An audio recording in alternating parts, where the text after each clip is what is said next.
മൂവാറ്റൂർ നഗരമധ്യത്തിൽ ശുചിമുറി മാലിന്യം തള്ളിയ വാഹനം നാട്ടുകാർ തടഞ്ഞ് പോലീസിൽ ഏൽപ്പിച്ചു.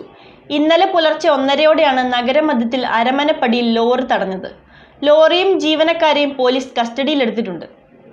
നഗരമധ്യത്തിലെ അരമനപ്പടി കവലയിൽ MLA ഓഫീസിന് സമീപം റോഡരികിൽ ശുചിമുറി മാലിന്യം തള്ളിയ സംഘത്തെയാണ് നഗരസഭാ ചെയർപേഴ്സണും നാട്ടുകാരും ചേർന്ന് കയ്യോടെ പിടികൂടി പോലീസിന് കൈമാറിയത്. ഇന്നലെ പുലർച്ചെ 1:30യോടെയായിരുന്നു സംഭവം. ലോറിയിലെത്തിച്ച മാലിന്യം റോഡരികിലേക്ക് ഒഴുക്കുന്നതിനിടെ പരിസരത്തുണ്ടായിരുന്ന തെരുവ് നായ്ക്കൾ കൂട്ടത്തോടെ കുരച്ച് ലോറിക്കടുത്തേക്ക് എത്തിയതാണ് ഇവരെ കുടുക്കിയത്.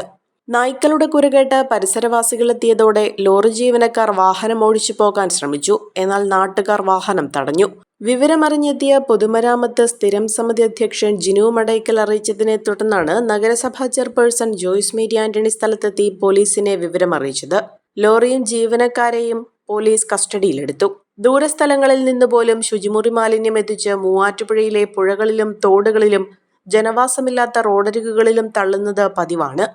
എന്നാൽ നഗരമധ്യത്തിൽ MLA ഓഫീസിന് തൊട്ടടുത്ത് തന്നെ ഇത്തരത്തിൽ മാലിന്യം തള്ളിയത് നഗരസഭാ അധികൃതരെയും ഞെട്ടിച്ചിരിക്കുകയാണ്.